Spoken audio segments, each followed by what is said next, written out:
Peace. Shalom. Hutep. Welcome back to chapter 20 or pregame 20 of the book Balls of Fire. And this deals with the Diamond Heart pitches.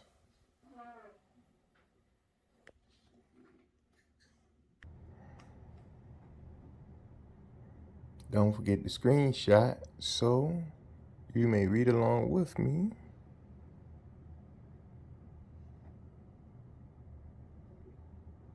Your feedback.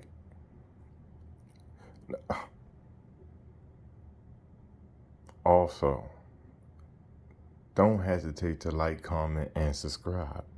Your feedback is greatly appreciated.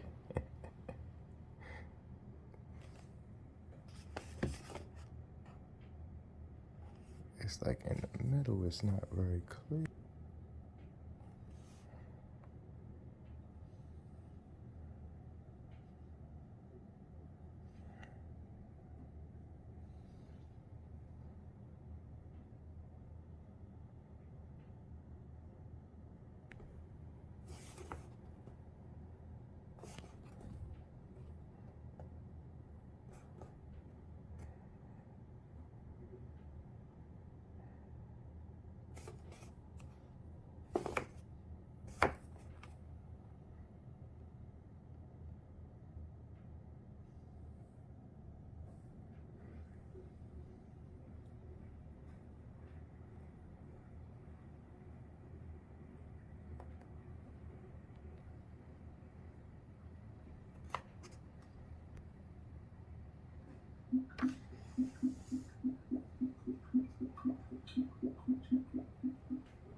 I have observed that baseball is not unlike war, and when you come right down to it, we batters are the heavy artillery.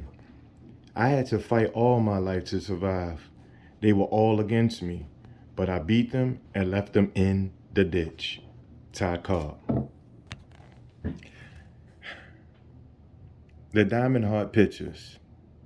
It is no longer a question of imitation, nor duplication, nor even parody. It is a question of substituting the sign of the real for the real. Gene Ball Rearward. The procession of simulacra. Theoretical physicist Amit Goswami is the Diamond Heart starting pitcher for the game of the centuries because he is the strong idea that consciousness plays a role in evolution. Since an organism can choose the mutation it is going to manifest. Now, it is what is clearly described in ancient Egyptian texts. However, the choice is limited to either a quasi-hybrid being or disillusion. Amit explains that Karens and colleagues discovered this phenomenon of directed mutation in an experiment where E. coli bacteria selected the mutation they would produce. Other researchers have verified the experiment. Even a simple bacterium has an aliveness, Amit explains, and this indicates consciousness, which functions by quantum measurement or choice. Amit understands the proteins and nucleic acids, or DNA, as the measurement apparatus.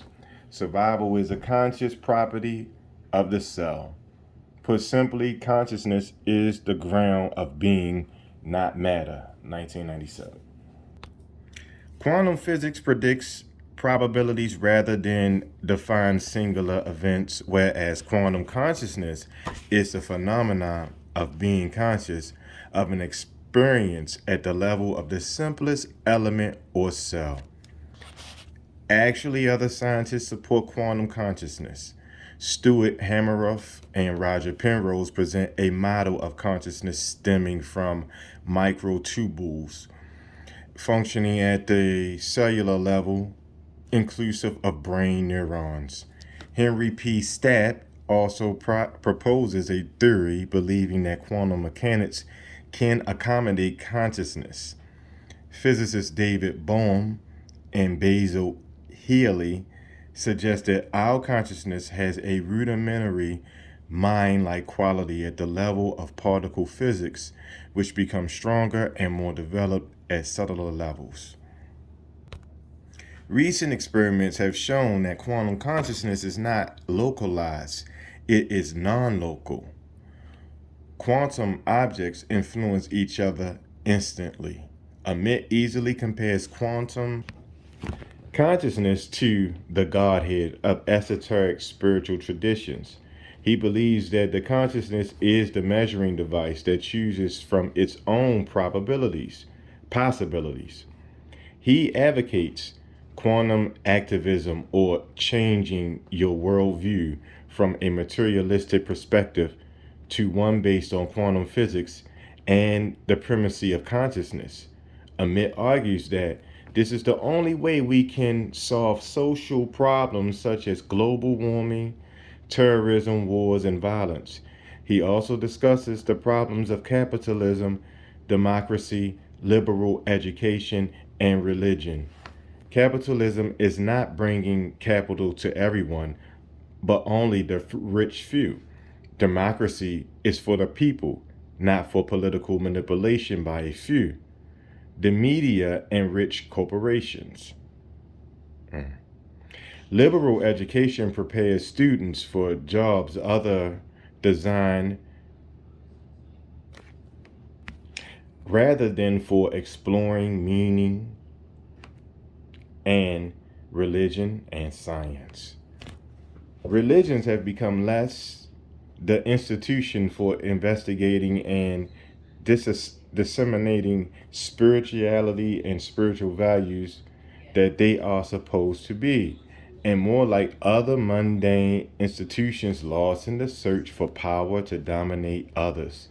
Why else should religions be so interested in politics? And last but not least, even in the face of an Aborni paradigm offering serious theory and replicated data, the scientific establishment seems to be least interested in freshly examining, let alone changing their worldview based on scientific materialism, according to which all is matter, consciousness, God, and indeed all our internal experiences are epiphenomena secondary to matter. Relative to the scientific establishment, Amit is referring to replicated data such as Kern's experiments showing that mutation arises when they are useful or adaptive. In a review of adaptive mutation, Patricia Foster concludes that the role of selection in adaptive mutation stops, a process that is creating transient variants at random. According to the ISIS deist interpretation, the dead king's choice to become a quasi-hybrid begin, being stops the production of random transient variants of human beings who are directed by their viral genome rather than by reasonable thinking that could end war and other atrocities. Relative to reasonable thinking, Amit urges scientists to change their materialistic worldview by looking at the replicated data. Yes, Amit, the quantum activist, will be a revolutionary starting pitcher in the game of the centuries. Middle relief pitcher, molecular biologist Mark Tashin Potassium.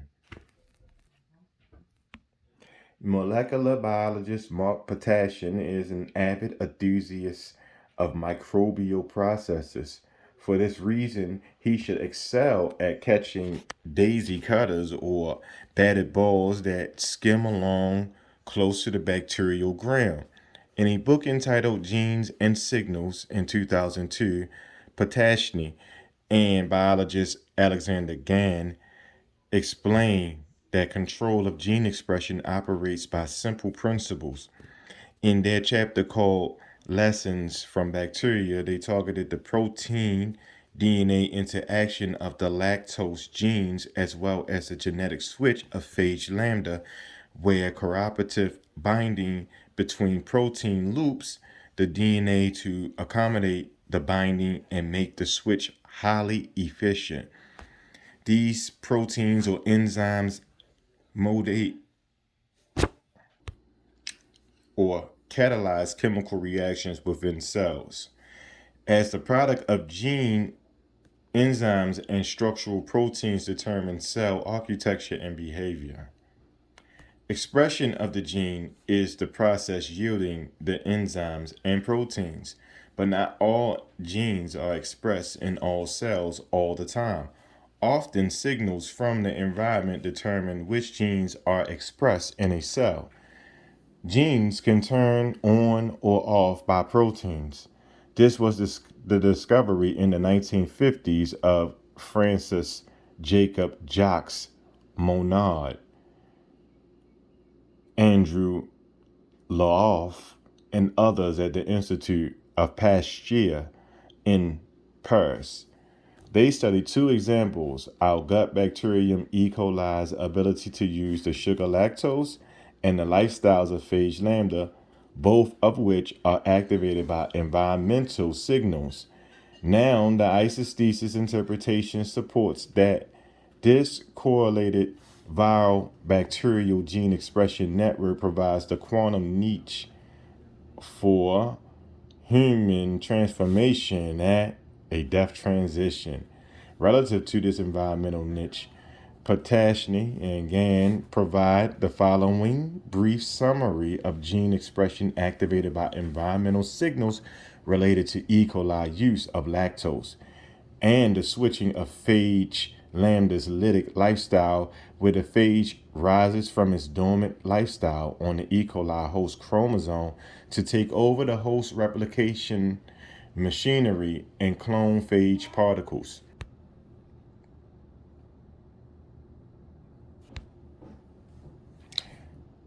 These two apparently unrelated cases have something in common. Each gene that previously were silent or turned off are expressed or turned on or activated in response to specific environmental signals.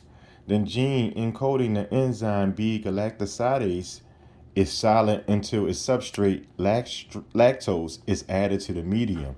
The gene is then transcribed or turned on, and the enzyme is synthesized. In the phage example, a set of about 50 phage genes, the so-called lytic gene, can be maintained in a bacterium in a dormant, unexpressed state called lysogeny.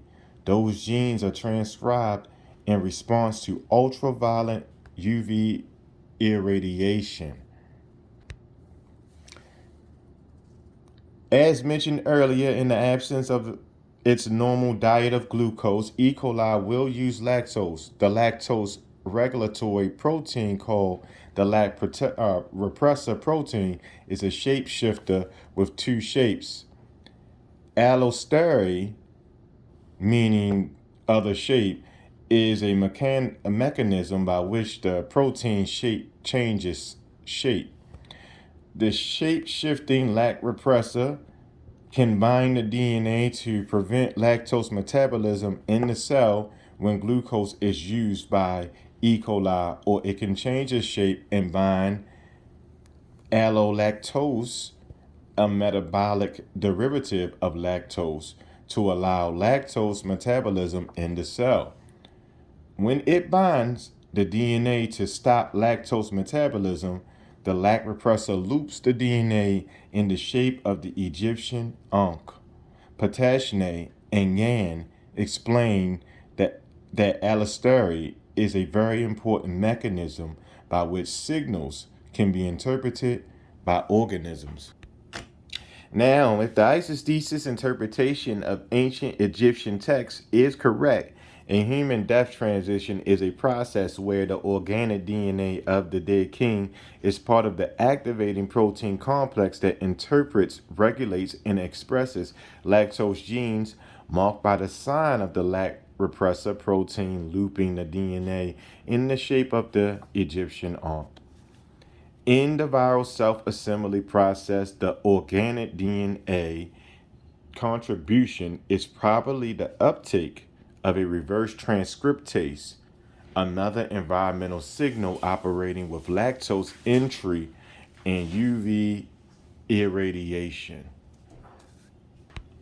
So the proteins, polymerase, enzymes, repressors, transcriptional activators, and genes described in lactose metabolism and the lambda lytic system are correlated networks, while ancient Egyptian deities are signs for various bacterial and viral proteins in these correlated gene regulation networks. In other words, the proteins can cooperate like a team. To understand the Egyptian human viral transformation process, we must understand the biological signs showing that we function in a similar fashion. Patashne and Gan describe that team of proteins and the intricate binding of lambda's two repressor proteins, CRO and C1. And they read, in some cases, it is not just a pair of proteins, but multiple proteins, a multiple copy of the same protein that interact and bind cooperatively. In such cases, the higher and the number of such units that bind cooperatively, the steeper the curve describing the binding as a function of the protein concentration. We encountered such a steep curve in describing the cooperative binding of phage repressors to two DNA sites. In that case, the repressor monomer must form dimers, which then must interact to form a DNA tethered tetramer. And that reaction proceeds roughly as the fourth power of the monomer concentration. The reaction thus proceeds in a all or none fashion over a small concentration range. In the game of the centuries, Gan will back up Patashne in the Diamond Heart lineup, and they will bring to the game the same cooperative attitude of all or none that lambda proteins exhibit in folding and binding to their gene seats. Middle relief picture, Washington Matthews, 1843 through 1905. Ethnographer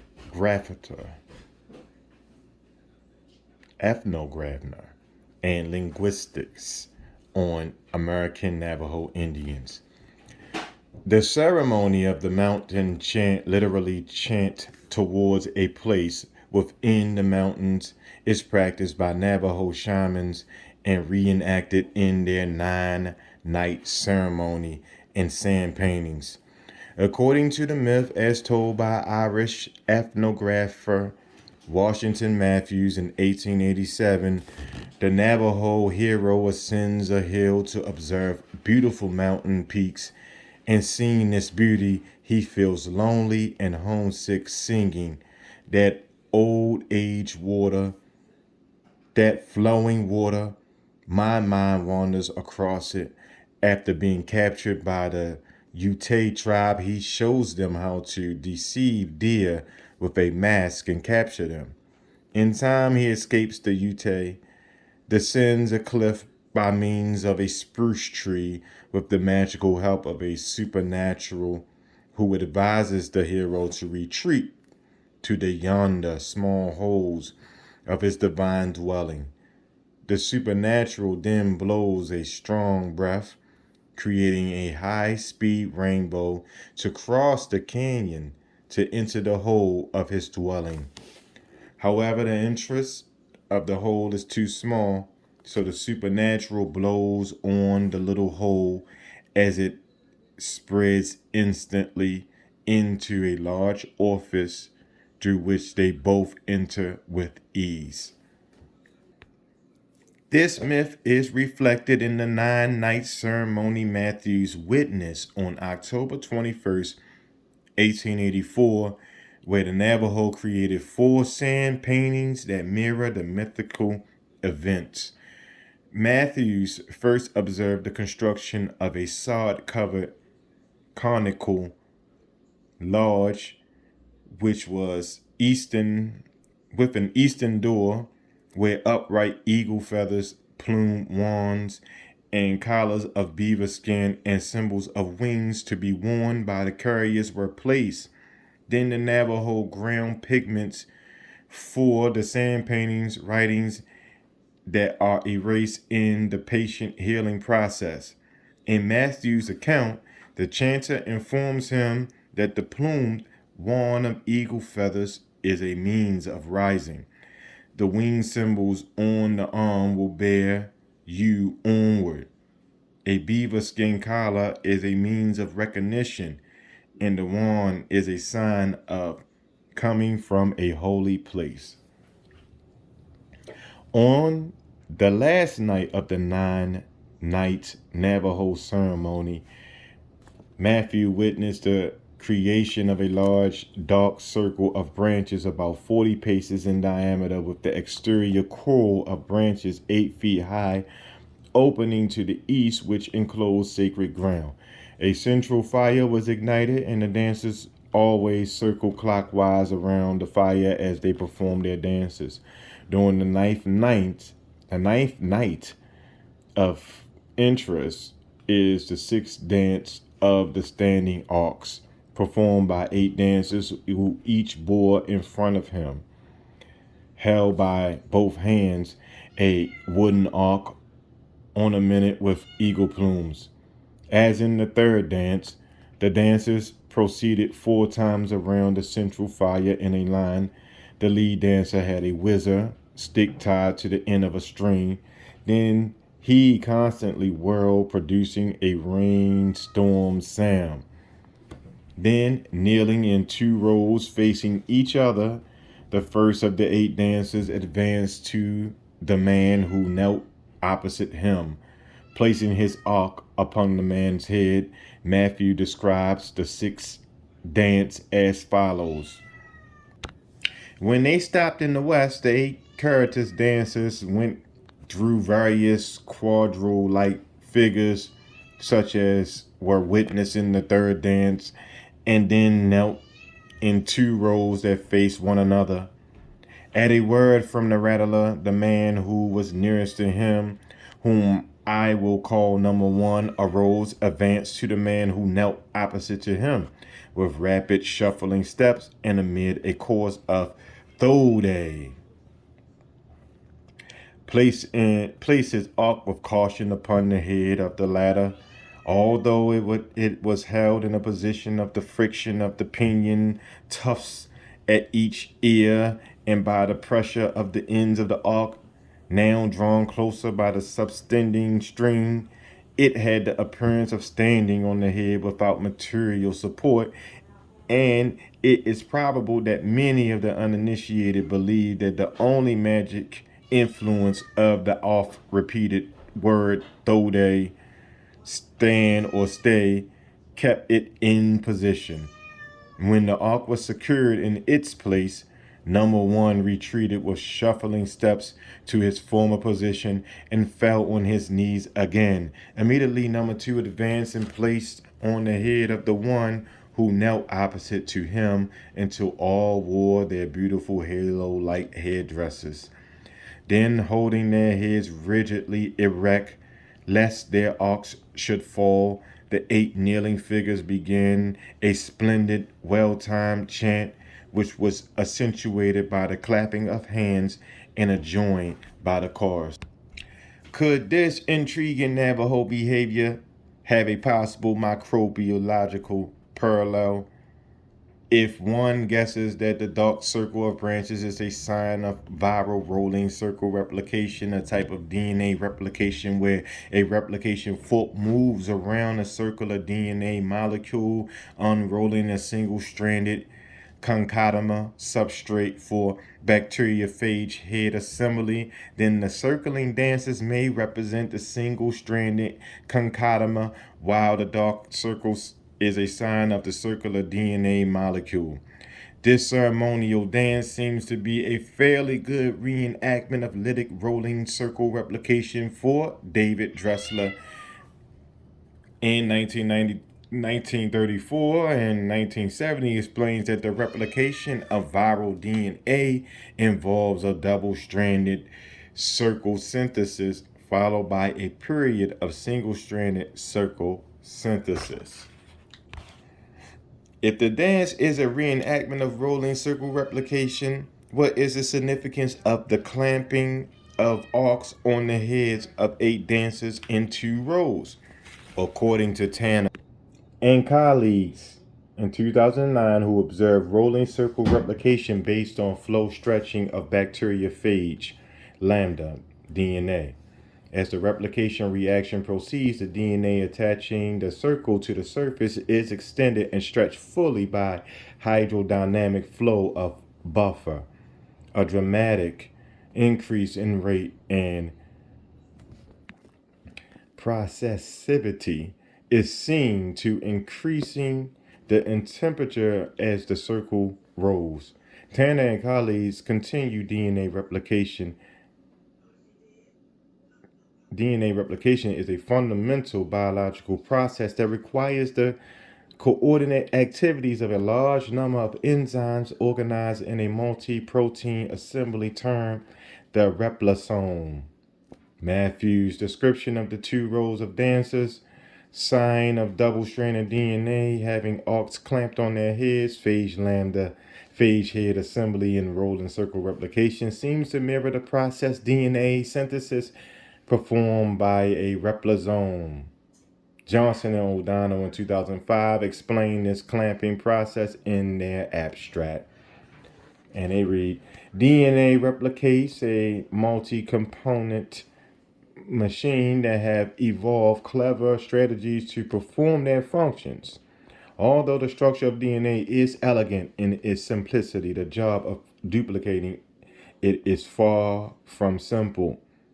At the heart of the replicase machinery is a heteropentameric AAA plus clamp loading machine that couples ATP hydrolysis to load circular clamp proteins onto DNA. The clamps encircle DNA and hold polymerase to the template for processive action. Clamp loader and the sliding clamp structures have been solved in both prokaryotic and eukaryotic systems. The heteropentameric clamp loaders are circular oligomers, reflecting the circular shape of their receptive or respective clamp substrates.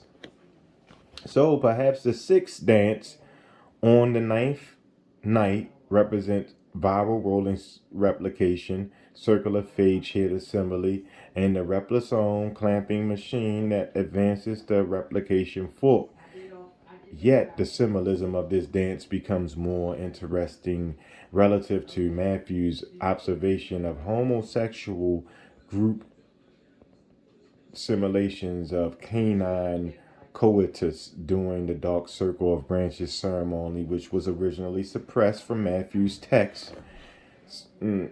Still, Navajo ritualistic behavior suggests that the 9th night chant ceremony of the dark circle of branches with its central fire models not only the thermodynamic curved black hole ring singularity, but also the viral DNA arc of rolling circle replication, circular phage head assembly, and replisome activity. So it is possible that the Navajo ritual, as witnessed by Matthews, is an imitation of viral DNA dynamics relative to the ancient gene expression network for lytic cycle of phage lambda, another reminder of the survival adaptation potential within us. Other gene expression rituals performed by humans, such as the Catholic Mass, can also be interpreted as signs of lytic viral replication. Setup pictures SSB trio of J.W. Schwartz, Henry P. Stapp, and Mario Begard. Beauregard. The directed attention and mental effort of a human being can systematically alter brain functions, and also this ability has applications in neuroscience and psychology for alleviating habitual behavior. This willful act is called self-directed neuroplasticity as a scientific way of understanding the interface between mind, consciousness, and brain. Neuroplasticity is based on quantum mechanical causal mechanisms. In various studies, the brain area activated through self directed regulation of emotional response is the prefrontal cortex. This clear minded introspection and observation or meditative practice has been described in Buddhist texts and is not a trance like state, Schwartz explains. It is, in fact, the basic thesis of self directed neuroplasticity research that the way in which a person directs their attention, mindfully or unmindfully, will affect both the experimental state of the person and the state of his or her brain.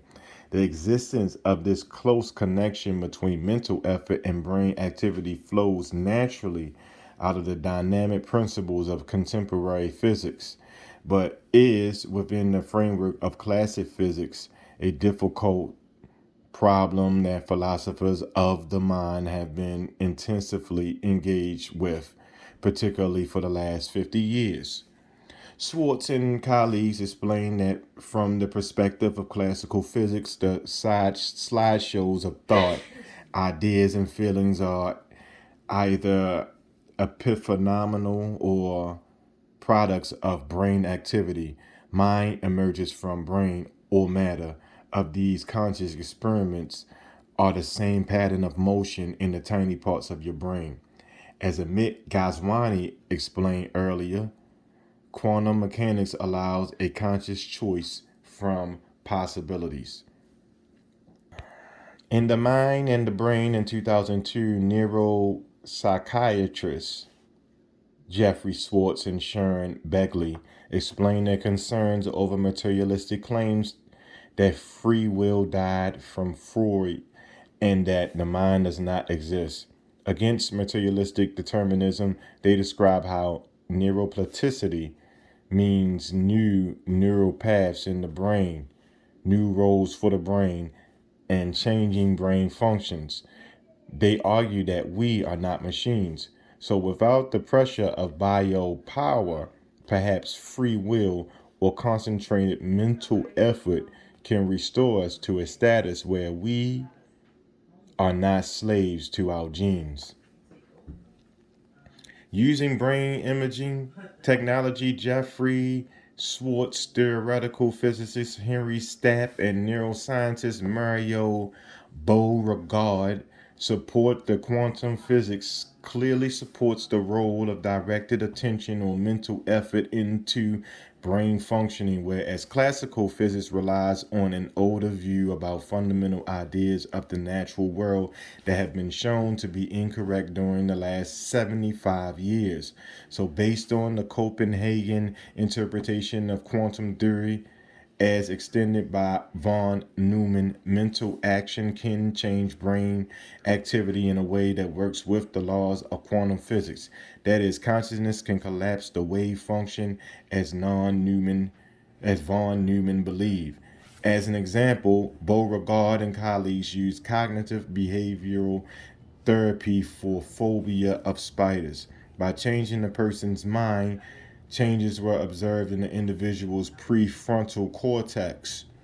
Now, This task of modifying emotional and cerebral responses is challenging, and it involves redirecting lower level limbic responses into higher level prefrontal functions. The limbic system is primarily responsible for emotional and memory. In other words, memory based emotional responses, such as a fear of spiders, can be redirected to the prefrontal lobe, where planning complex cognitive behavior, decision making, and moderating social behavior is possible. On the other hand, the causal deterministic approach of classical physics presents humans as automatons, not active observers, participants, as the SSB trio puts it. Thus, the choice made by the observer about how he or she will act at a macroscopic level has, at the practical level, a profound effect on the physical being acted upon. Many scientific experiments also justify the quantum Zeno effect that allows repeated observations at short intervals to freeze a particular state. Wheeler's observer participancy principle also functions within quantum mechanics in a similar to the brain's neuroplasticity. In addition, we must factor in that the brain operates holographically and can hold large increments of time and space. Finally, all this new science mirrors the ancient Egyptians, early Chinese, and Navajo scientific knowledge that grounded their mindsets through repetitive ritual.